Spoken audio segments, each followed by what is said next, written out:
2025년 11월 25일 화요일 뉴스바이데일라이트 생방송을 시작합니다. 김민하 평론가 요즘 공사 다망하시다고 들었습니다. 어서 오십시오. 우리 옆집에 공사를 해가지고 나 미치겠습니다 진짜. 그래서 우리 집이 다 망한 것 같다. 원래도 망하기 직전이에요. 내가 했지만. 섭외가 아무데도 안 돼가지고 집에서 유튜브라도 하겠다고 그걸 떠들고 있는데 나는 나는 섭외가 잘 안 돼서 집에 있는데 윗집이 공사를 하는 상황을 이르는 말씀이었습니다. 그러니까 섭외가 안 돼서 집에 있는 것까지는 뭐 괜찮아요. 예, 낮에 뭐 공사하겠다는데 근데 내가 유튜브를 하고 있지 않습니까? 유튜브 방송을 하는데 계속 스트리밍을. 그 집에 이렇게 방음이 안 되나 나는 집에 왜 이렇게 그래서 오늘 아침에 김민하 평론가의 집에 카메라가 그 공사에 놀라가지고 꺼진 거예요. 그거는 이제 오늘 다른 일정이 좀 뒤에 제가 하다가 길어져가지고 집에 좀 늦게 왔거든요. 네. 그래서 그 여파죠 그거는. 네. 하지만 실제로 바쁩니다. 요즘 출장도 자주 쉬고 시사평론가가 뭔 출장인가 싶은데 지난주에는 뭐였지? 게임 축제?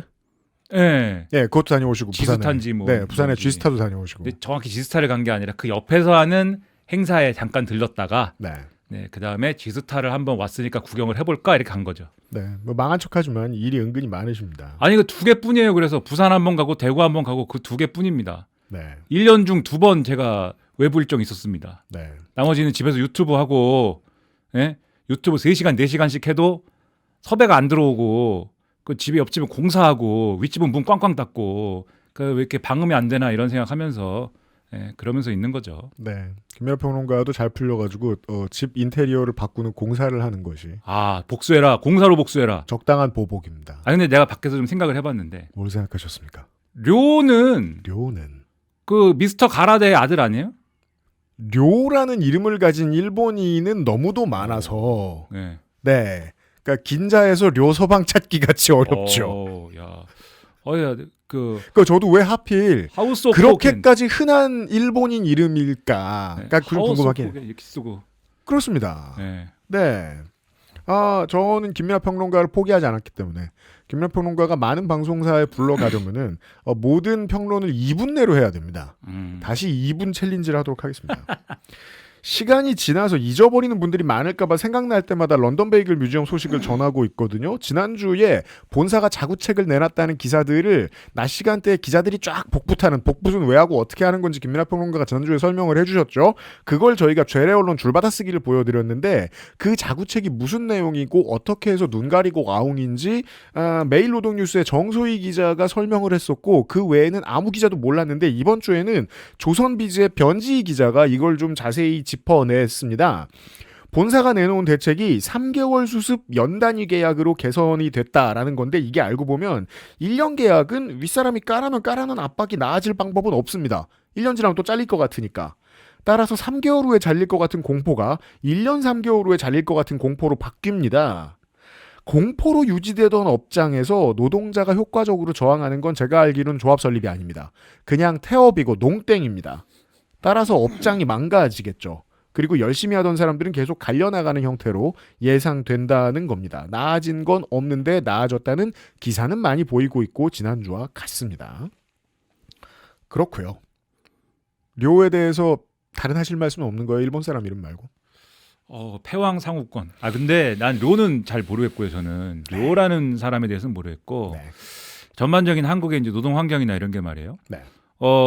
사실 이 미봉책이다라는 기사가 제가 맨날 이제 유튜브에서 이제 뭐 떠들고 있으니까 사실 그 이전에 런베미가 이거 내놨을 때 이제 그런 평가를 일부 언론에서 조그맣게 쓰긴 했었습니다. 근데 이제 많이 나오지는 않고 관심이 없는 거예요, 언론이 기본적으로. 관심 없습니다. 그런 상황에서 대한민국의 노동 조건이라는 게 어느 정권이 들어서든지 간에 이 자본의 논리에 의해서 계속 악화일로로 가고 있는 게 사실이에요. 그게 제 생각에는 이게 이제 어쨌든 초단기 이제 계약직 뭐 이렇게 표현되는 그러한 상황으로 갈 수도 있는 거 아니겠습니까? 가거나. 근데 이제 둘 중에 하나인 것 같아요. 대한민국의 이제 노동의 최종 어떤 형태라는 것은 초단기 계약직으로 대표되는 비정규직이 되거나 그러한 비정규직, 그러한 형태의 비정규직, 아주 고용이 불안정한 형태의 비정규직이 되거나 아니면 특수고용 노동자가 되거나 플랫폼 노동자든지 그렇습니다. 어디든지 뭐 이 쿠팡 우리 택배 기사님들도 마찬가지인 거잖아요. 네. 특수고용 노동이 되거나 그래서 기존의 이 노동을 좀 이 조건을 만들어 왔던 그러한 이 노동법이라든가 노동관계법이라든가 이런 거 밖에 노조법이라든가 이런 거 밖에서 밖으로 노동자를 내모는 이런 시도는 계속해서 되고 있는 건데 그거에 대해서 사실 언론도 그렇고 정치도 그렇고 무력화돼 있는 거거든요. 그래도 산재나 이런 거에서 어떻게 좀 이 성과를 내보려고 하는 것이 있었는데 지금 새벽 배송이나 이런 데 있어서도 그게 논의가 잘 안 되는 거 아닙니까? 그래서 너무나 이제 안타깝고 오늘 이제 신문 일면에 쭉 실린 게 노란봉투법 이제 시행령 어제 고용노동부 발표한 거 쭉 실렸는데 네. 그걸 가지고도 논쟁이 조금 많이 삐걱거립니다. 네, 네. 논쟁이 많이 있는데 그 논쟁에서 음. 좀 이 노동에 최대한 가까운 노동에 최대한 유리한 그러한 결론이 나기를 바랍니다. 그 뭐 아직 시작 단계고 정부 시행령이 지금 여당이 마음에 안 든다고 대놓고 나왔기 때문에 이대로 갈 리는 없습니다. 그건 나중에 시간 있으면 자세히 한번 또 다음 시간쯤에 말씀을 드리도록 하고 저는 이게 문제라는 거예요. 비정규직은 제가 늘 하나의 외부 사례를 이야기를 해놓고 시작하거든요. 돈을 아주 많이 버는 비정규직. 연예인, 운동선수 빼고 돈을 많이 받지 않는 비정규직은 뭘 하면 안 된다. 하나의 원칙만 국가가 지켜주면 된다고 생각합니다. 헌신하면 안 돼요. 비정규직이 왜 헌신을 해요? 저는 옛날식의 일본 같은 종신고용제도 마음에 든다고 생각해요. 그래서 헌신하는 직원들이 가신처럼 쭉 늘어서 가지고 평생을 보장받는 삶도 괜찮다고 생각해요. 하지만 시대가 바뀌었고 세상은 계속 바뀌고 사람은 이런저런 공부를 하고 엔잡러가 되게 돼 있는데 엔잡러 비정규직의 시대는 올 수밖에 없거든요. 그걸 얼마나 국가가 보호해 줄 수 있느냐가 진짜 싸움입니다. 비정규직 철폐는 전 이제는 시대에 맞지 않는 접근이라고 생각해요. 이걸 계속 혼내야죠. 왜 헌신하게 만들어? 3개월 계약하는 주제에. 그 헌신이라는 게 보통 뭐 요런 사업장의 경우에는 또 달랐을 수 있는데 보통은 이제 정규직 전환 가능성이라든가 이런 걸 가지고 이제 그 당근을 흔들면서 이제 유도하는 경우들이 많이 있죠. 굉장히 네. 많이 있는데 그러면 정규직 전환해주고. 그렇죠. 그런 조건이 맞으면 네. 근데 이제 저는 전반적으로 이 사회 자체가 구조가 이제 바뀔 필요가 없다. 말씀하신 대로 비정규직을 다 없애는 이제 종신고용 구조로 가는 거는 어렵습니다. 이제 네. 여러모로.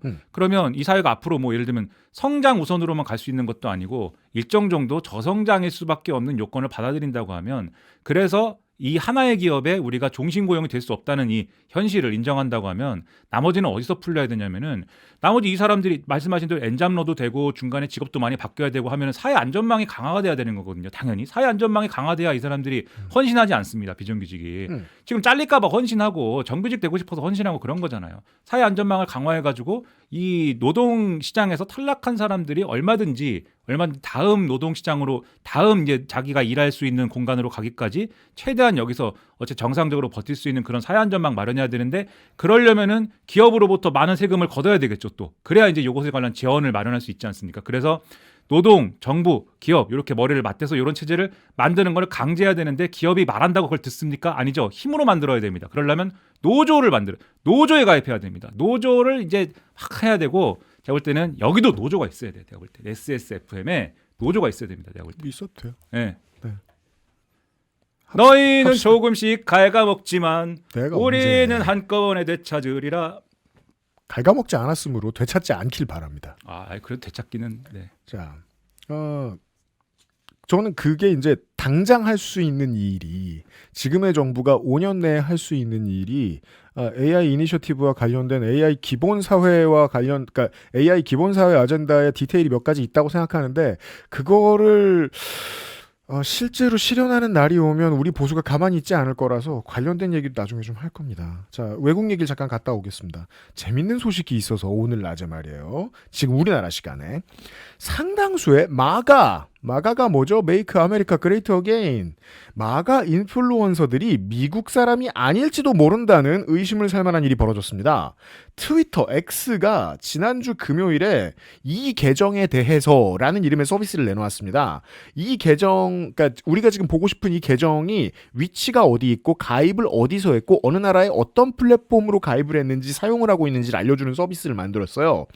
근데 트럼프 취임 전후에 마가 인플루언서, 극우 인플루언서들을 찾아봤더니 상당수 계정이 나이지리아, 인도, 러시아에서 가입을 했고 실제로 활동을 계속 거기서 하고 있다는 사실이 밝혀집니다.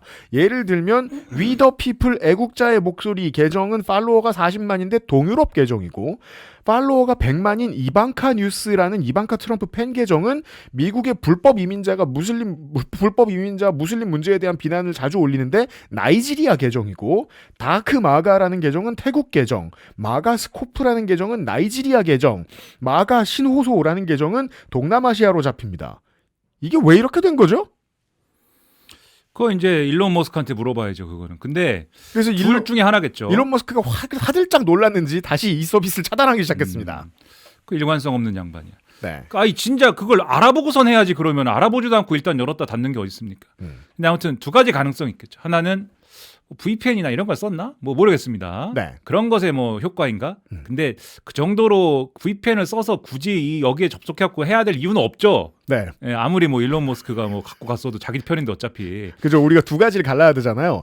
VPN 돈 미국 사람인가, 네. 아니면 진짜 나이지리아 사람인가. 그렇죠. 그래서 미국 사람이 미국에서 했는데 이렇게 나오는 건 VPN이나 이런 것일 거고, 그게 아니면은 미국 사람이 굳이 러시아, 나이지리아 이런데 그 마가 세력이 막 흩어져 갖고 이거를 할 필요는 없잖아요. 제가 볼 때는 외주를 줬다 뭐 이런 결론으로 갈 수 있는 그런 게 있는 거죠. 그러니까 미국은 언어의 강점 때문에 전 세계에 생각보다 많은 직업들을 외주를 주는 나라입니다. 그러니까 그 미국의 그냥 동네에 가전제품 산 사람들도 서비스 센터 전화하면 인도에서 받고 필리핀에서 받잖아요. 대체 어떻게 실시간을 맞추는지 모르겠지만 거기에 익숙한 사람들이 외주를 만들어내지 않았을까? 라는 생각을 해볼 수 있다. 옛날에 그런 뉴스가 있었던 것 같아요. 제가 정확히는 지금 내용이 기억이 안 나는데 대충 이제 좀 우습게 얘기하자면 그런 얘기입니다. 코드를 대신 짜주는 서비스가 있었어요. 코드를 이제 자동으로 이 개발자가 네. 그 AI 같이 AI가 없던 시절에 자동으로 코드를 짜주는 서비스가 있었는데, 이게 나중에 이게 유명해져 갖고 사람들이 서비스를 원하는 사람들이 더 늘어나고 막 엄청나게 많은 개발자들이 이걸 이용하다 보니까 점점 서비스 느려지는 거예요. 나중에 알고 보니까 인도 사람이 그거를 하고 있었다. 혼자 다. 뭐 혼자 했는지 기업이 했는지 아무튼 인도에서 이거를 어떻게 해? 또 빨리 해. 그래가지고 이제 이건 IT 대국 인디아 파워를 상징하는 사건이에요? 네, 그래서 좀 비슷한 거 아닌가. 그래서 저는 이제 마가도 중요한데 마가가 필요하다. 마가. 코리아 또 집어넣으려고? 아니죠. 뭐요? 메이크 XSFM 그레이드 어게인 그래가지고 노조를 만들고 오늘 노조 설립 신고서를 내고. 나 가입할 수 있으면 좋겠네요. 사장이라서 안 되죠. 네. 저는 그게 궁금했거든요. 최근에 전 세계가 다 비슷비슷한데 극우 집회가 있는 건 알고 극우에 테러가 섞여 있는 집회가 있는 것도 알아요. 근데 쪽수가 정말 많은 그런 일들이 이벤트들이 있는 걸 보긴 힘들었던 것 같아요. 그 어떤 나라에서도. 시내에 우리나라 시내에 중국인 해코지 시위가 있지 않습니까? 그거 여러분 직접 보지 않으신 분들 사진으로 보시면 자세히 한번 보세요. 어떤 각도로 찍어도 참가자가 적다는 걸 알 수 있어요. 미국이 이렇단 말입니다. 트럼프의 열정적인 지지자들이 소셜에 많고 시골에 많아요. 이질적인 공간에 밀집해 있거든요. 그 중에 하나는 어뷰징인가 보다. 나머지 하나를 위한. 인터넷 공간이 그럴 수가 있죠. 근데 여기서 이제 심각한 것은 그럼 인터넷 공간에서 떠들고 그냥 시골 사람들은 가만히 여기서 끝나면은 그래도 그냥 이게 인터넷에 있는 사람들은 다 뻥이었네 이렇게 갈 수 있는데 인터넷에서 그 난리를 치고 있는 이유가 뭐겠습니까? 그렇게 해서 사실 재생산이 되는 거거든요. 이 마가 지지자들이. 그래서 지난번에 찰리 커크 뭐 이런 사건 보면은 뭐 오프라인에 뭐 와가지고 뭐 이만한 텔레비전은 옛날 말이고 이만한 스크린에다가 막 그 뭐 거의 홀로그램처럼 띄워가지고 막 난리를 치고 이러지 않습니까? 맞아요. 그러니까 그게 커지죠. 그렇죠. 자유대학도 그런 꿈을 꾸고 있겠죠. 그렇죠. 그리고 사실 국내에서도 우리가 언제부터 그렇게 뭐 미국 정치에 관심을 가지고 찰리 커크가 누군지 알았습니까? 근데 찰리 커크 뭐 이거 미국하고 한국을 왔다 갔다 하는 이 소위 말하는 극우 인플루언서가 이걸 조직을 하잖아요. 그리고 조직을 만들고 이 조직 형태를 만들고 그리고 트럼프 아들도 오고 뭐 거기 있는 사람들 극우 마가 지지자들하고 연결되고 이런 것들이 쭉 있지 않습니까? 그러니까 이런 게 그냥 인터넷에서 끝나는 게 아닌 게 오늘날의 현실이고 그것이 정말 큰 문제가 아닌가라는 걸 보여주는 단면인 것 같아요. 이게 어뷰징은 기업도 하고 정치도 하고 다 합니다. 옛날에는 진짜 모든 정당이 다 그 당권 경쟁하고 공천 경쟁할 때 정말 모든 정당들이 다 트위터 알바 쓰는 듯한 느낌을 받을 때가 있었어요. 한 10년 전만 해도. 근데 이 어뷰징은 실제로 도움이 돼서 오프라인의 숫자로 돌아오는 때가 있다고 말씀해 주셨잖아요. 근데 그렇지 않을 때는 어뷰징인 게 티가 나는 건 언제? 오프라인의 힘이 정말 딸릴 때. 어뷰징인 건 알아보고 싶은데 그걸 알아본 상황이 아닌가라는 생각이 들고 그 얘기를 조금 이따가 좀만 더 길게 해보겠고요. 끝날 때쯤에 사회면에 보니까요. 대한민국의 배우 이순재 선생하고요. 자메이카의 뮤지션 지미 클리프 선생이 타계하셨습니다. 네. 이순재 선생은 아무래도 그 민주시민들한테 옛날에 비난을 받을 때가 있어서 제가 좋은 얘기 하나 해드리면 이순재 선생이 그 서영교 의원 지역구 중랑갑이 지역구였어요. 거기서 초선을 하셨는데 그 다음번에 그때 자기가 이겼던 후보가 그 다음번에 열린우리당 후보로 또 나와요. 그 후보의 후원회장을 한 적이 있습니다. 거기서 인연이 돼가지고 중랑갑 사람들한테는 인사를 친절히 잘하고 다녔다고 하시고. 그러니까 좀 품위가 있었던 어른이다라는 평가는 있는 것 같습니다. 뭐 이 네. 배우들 사이에서도. 그러니까 말이에요. 네. 네. 지난달까지 계속 현역에서 일을 하다가 가셨고요. 영화 쿨러닝 보셨죠? 안 봤습니다. 안 봤어요? 네. 그 재미 탈룰라 농담이 뭔진 알아요? 모릅니다, 저. 네. 아주 예쁜 이름이구나. 그거 몰라? 아. 쿨 러닝? 예. 쿨러닝 안 봤으면 인생 행복한 건데 아직 즐거운 영화가 남았으니까. 봅슬레이 영화 아니에요? 그렇습니다. 네, 그것만 알지 뭐. 네, 거기에서 이제 사람들이 눈물 쏟고 이제 영화 끝날 때 나오는 노래 I Can See Clearly Now를 부르신 분입니다. 혹은 저 라이언 킹의 하쿠나 마타타 같은 노래도 유명합니다. 제가 이분을 잘은 모르는데 정확히는 모르는데 뉴욕 타임스 속보로도 오고 오늘 아침 뉴스레터에도 있고 네. 굉장하신 분이 돌아가셨구나 이렇게 생각을 했습니다. 그렇습니다. 대중적 인지도가 가장 높은 그 80년대 레게 뮤지션 중 한 분이시고요. 별건 아닌데 도널드 트럼프가 또 지가 왕인 AI 그래픽을 리트윗을 했다는 평소 같은 소식이 하나 있는데 이번에 좀 다른 점이 있다면 저 위에 독수리가 그 군국주의의 상징이죠. 독일의 하켄크로이츠 위에 붙어있는 독수리랑 비슷하다. 그래서 사람들이 조금 화가 났고 저기 무릎 꿇은 걸로 표현되는 사람은 저 왼쪽에는 척 슈머 민주당 상원 원내대표인 것 같고 그 이번 저 셧다운에 있어서 도널드 트럼프를 가장 많이 공격한 분이죠. 엘리자베스 워렌 민주당 의원도 지난번에는 뭐 그 대선의 상대들 중 하나이기도 했죠.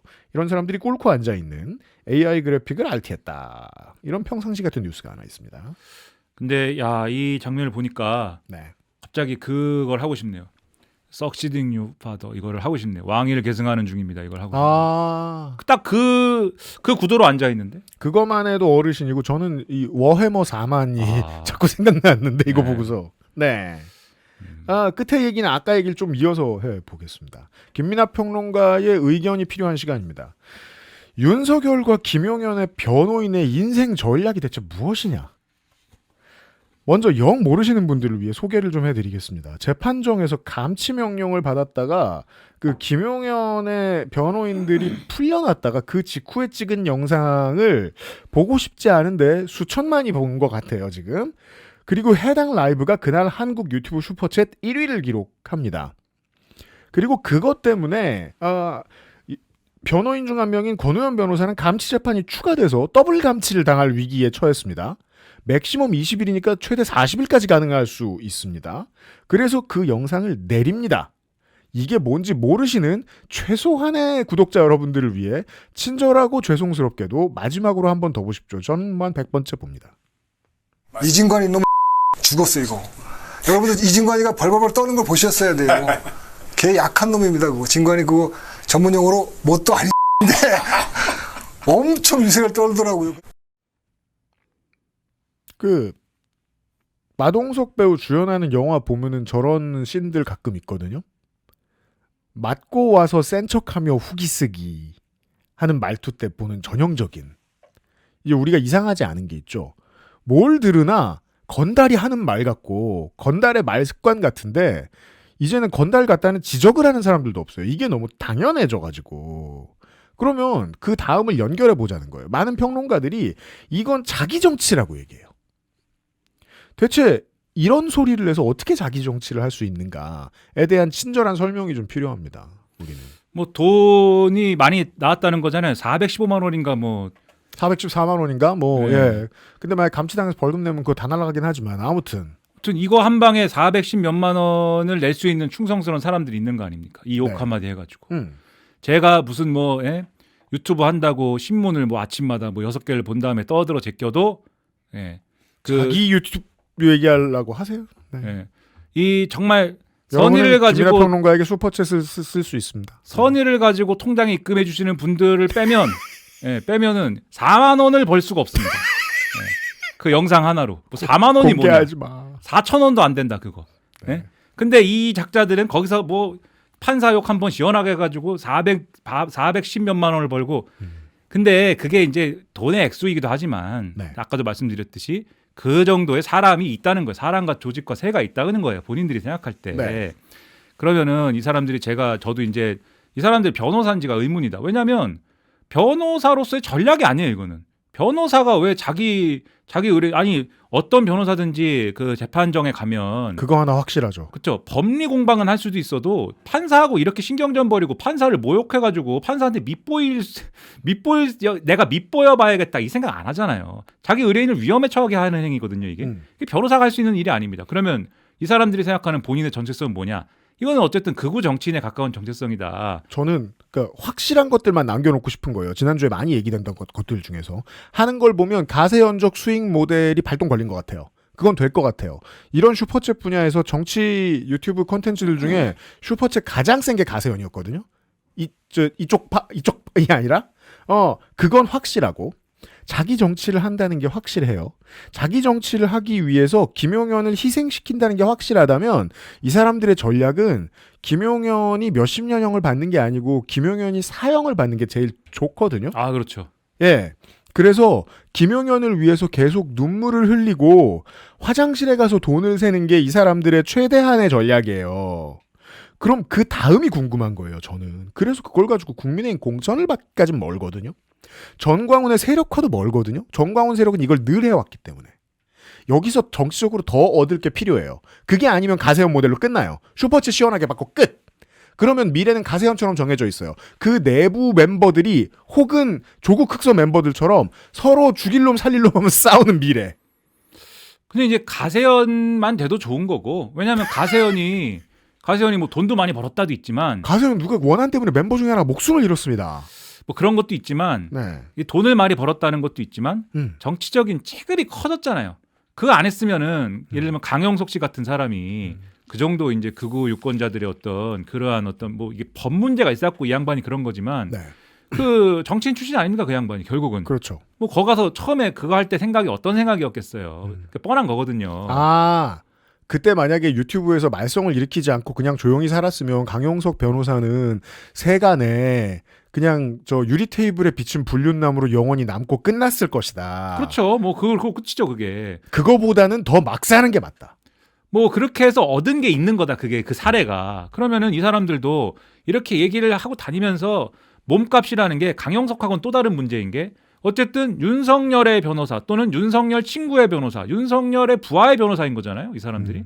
그 상징성이 있다고 생각할 거야 아마. 유영하 의원처럼. 그렇죠. 그런 거를 박근혜 변호사. 그렇죠. 나중에 가서 어떻게 써먹을지는 아무도 모르는 거죠. 예를 들면 전광훈 세력도 그 내부에 자기들끼리 알력이 있지 않겠습니까? 전광훈이든 소년보든 자기들끼리. 네. 근데 그 알력이라는 게 결국은 내가 더 잘난 놈이다를 증명하는 어떤 그 과정인 거잖아요. 그 타이틀 하나 갖고 가면은 얼마나 그 예를 들면 그 리그에서도 얼마나 센 사람이 되는 겁니까? 내가 윤석열 변호사 출신이다라고 하면 사람들이 쭉 알아줄 것인데 그러고 있다가 혹시라도 한 2천만 분의 1의 확률로 국민의힘 정권이 다시 들어선다고 한번 생각을 해보세요. 국민의힘 정권이 다시 들어서요. 그러면 이 사람들 뭐 할 거냐? 그때는 이제 아마 윤석열이 유죄를 받았겠죠. 예. 사면 운동을 할 겁니다.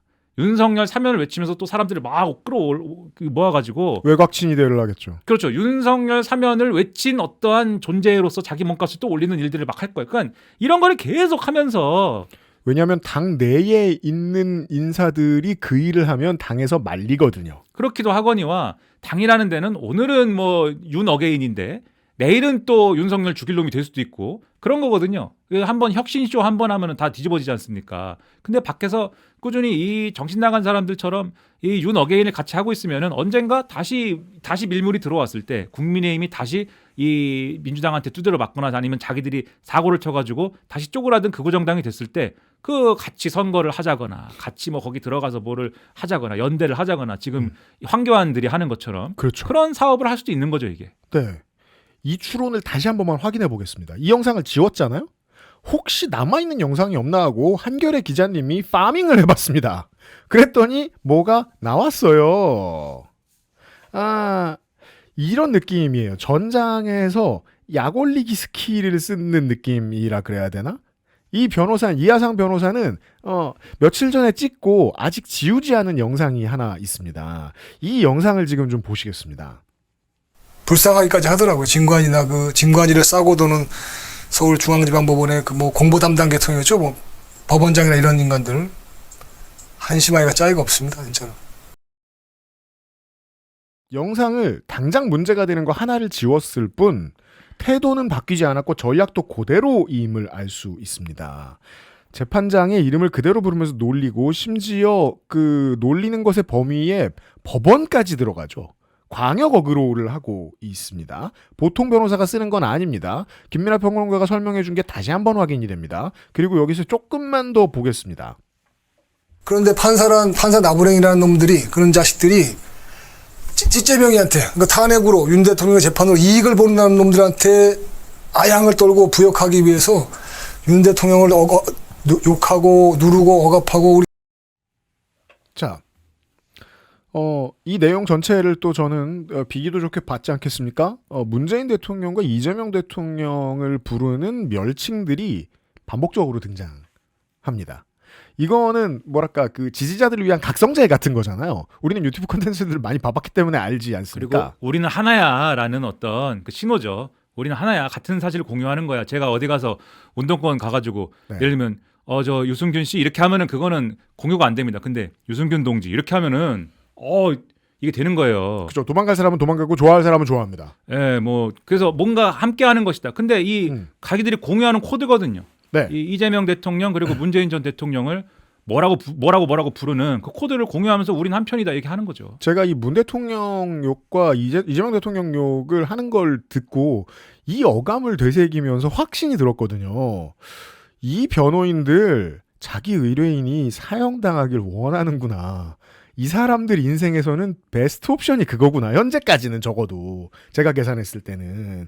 그럼 남은 우리가 해석해야 될 건 하나 있습니다. 이 영상에 보면 21년도에 문재인 대통령이 광화문을 봉쇄했다고 주장해요. 실제로 했죠. 방역이 필요하니까.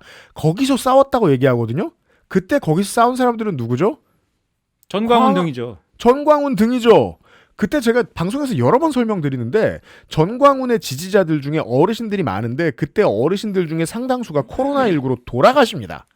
그때 거기 있었던 사람이란 얘기고 이 분야의 베테랑이라는 소리입니다. 그리고 그 사건이 코로나19로 그 방역 대책 때문에 예배가 금지되고 네. 그다음에 전광훈이 그 뻗대다가 자기도 코로나 감염된 상태로 잡혀가서 라방했죠. 네, 그런 상황들이 이 사람들의 스토리에, 이 사람들이 지금까지 주장하는 스토리의 또 하나의 고리처럼 그게 독재다로 돼 있어요. 그 방역 독재다 그게. 그리고 맞아요. 그 방역 독재는 뭘 따라한 거냐? 중국이나 북한의 독재이다. 그래서 봐라. 중국인 입국 금지 안 하지 않았냐 코로나19 때. 혐중도 넣고요. 네, 이 중국인부터 막았어야 되는데 중국인 다 받아들이고 그리고 우리 이 기독교를 자기 소년보시나 마찬가지예요. 네. 우리 기독교를 탄압하지 않았느냐. 이게 이들의 실체이다. 이런 소리 하면서 그때 얘기했던 거거든요, 이 사람들이. 지금 이 사람들이 그때 내놨던 메시지 지금까지 계속해서 기조를 이어오고 있습니다. 왜냐하면 혐중이 잘 팔리니까 계속 할 거 아닙니까? 그렇죠. 그때 하던 것들 중에 이슬람 혐오를 버렸어요. 안 팔리길래. 혐중을 남겨가지고 하고 있는데 그러다가 지금 2025년으로 돌아왔더니 이하상 권우현, 장외극우, 김민수 장동혁, 국힘 극우가 거의 모든 면에서 비슷해 보여요. 똑같죠 지금은. 저는 이게 문제라고 생각해요. 국힘에 있는 사람들과 심지어 학벌도 이제 비슷합니다. 연수원 기수도 비슷한 사람들이 있어요. 거의 모든 면에서 스펙이 비슷해져서 벤치마킹을 하면 헷갈릴 정도가 되면 제가 이하상 권우현이면 국힘 가서 공천 한번 넣어보겠습니다. 우리 친구들 데리고 들어가서 입당해서. 그래서 국민의힘이라는 당이 아주 한심해진 거예요. 오늘도 아마 그거 갖고 싸울 건데 당원 70% 30%냐 아니면 50%대 50%냐 그래가지고 그거 갖고 싸우고 있지 않습니까? 맞습니다. 근데 그게 이제 당원 70대 30으로 바꾸자. 지금 50대 50인데 그럼 누가 봐도 윤 어게인 위주로 지방선거 하자는 거구나 이 느낌이 그렇습니다. 오는데 그 안을 또 만든 사람이 나경원이에요. 네. 그 지방선거 기획단장입니다. 단장인가. 네. 근데 또 나경원이 70, 30으로 만들면 그러면 오세훈이 불리하지 않아? 만약에 나경원이 서울시장 선거 나가면 경선 나가면 자기한테 좋은 룰을 자기가 만들고 자기가 서울시장 경선 나간 다음에 그걸로 오세훈을 혼내주는 거 아니야? 해석을 아무리 해봐도 내가 어떻게 불리한지는 모르겠는데 저기서 만들었으니 나한테 좋을 리는 없어 라고 생각하고 있어요. 오세훈 시장 측은. 그렇죠. 근데 이게 전제가 있거든요. 그러니까 그 전에 그 2021년도 재보궐 때 나경원이 실제 당원 투표에서는 이겼다는 거예요, 오세훈을. 맞습니다. 근데 이제 그건 맞습니다. 여론조사 100%여 갖고 오세훈이 간신히 이겼다는 거거든요. 그 트라우마가 있는 거죠. 근데 네. 이 얘기를 왜 말씀드리냐면 그러면 여기서 어떻게 지금 오늘 왜 싸우느냐? 사실은 윤 어게인으로 가는 거냐 아닌 거냐는 제가 볼 때는 메인 이슈가 아니고 나경원이 후보 나가는 거냐 오세훈으로 그냥 가는 거냐 이 싸움이죠 사실은. 이런 싸움인 거죠. 그래서 그러니까 아젠다나 철학이 어떻게 되는지가 문제가 아니라 네. 그냥 오세훈과 나경원의 1인칭 시점 싸움이다 이건. 그렇죠. 오세훈으로 가는 게 선거도 이길 수 있고 또 오세훈으로 붙는 게 지금은 맞지 않아? 이런 사람들과 야 무슨 소리야 원래 우리가 줄이야 그리고 우리는 나경원을 허수아비로 내보낼까 뭐 이런 사람들이 지금 싸우고 있는 거고 이 변호인들은 그 싸움 고도로 들어가면 또 이들이 주장하는 것이나 뭐 이런 가치와 관계없이 그 인적 관계들 때문에 사실 또 국힘 내에서 밀릴 수도 있다. 그게 희한하게. 그러니까 그 동네 사정이라는 게 그러니까 제가 두려운 건 그거라는 겁니다. 자, 지금 설명해 주신 걸 가지고 결론을 내죠? 그러면 나경원 파와 오세훈 파는 공히 김민수 최고위원이나 장동혁 대표의 자리에 이하상 권 의원이 들어가도 별로 신경 쓸 거 없다는 겁니다. 그렇게 돼도 뭐 그런 것이고 그렇게 되면 그대로 하는 것이고 네. 근데 또 거기에 기득권들이 다 걸려있고 갖고 있는 게 있기 때문에 우리와 성향이 맞는 것 같아도 안 껴줄 수도 있는 거죠. 그 사람들을. 제가 뭐 안 끼워준다라고 얘기하는 게 아니라 그만큼 기준이 없고 그냥 자기들 그러니까요. 이익만 따라가는 그런 상태인 것이다. 이게 다들. 네. 말씀드리는 순간 속 뻗었습니다. 이거 원래 저 시민단체나 뜻있는 개인 변호사들만 하신 줄 알았는데 법원 행정처장이 김용현의 변호인들을 법정 모욕과 명예훼손으로 고발했다고 합니다. 그럼 감치된 상태에서 편안하게 협조하시면 되겠습니다. 김민하 평론가 수고 많으셨습니다. 고맙습니다.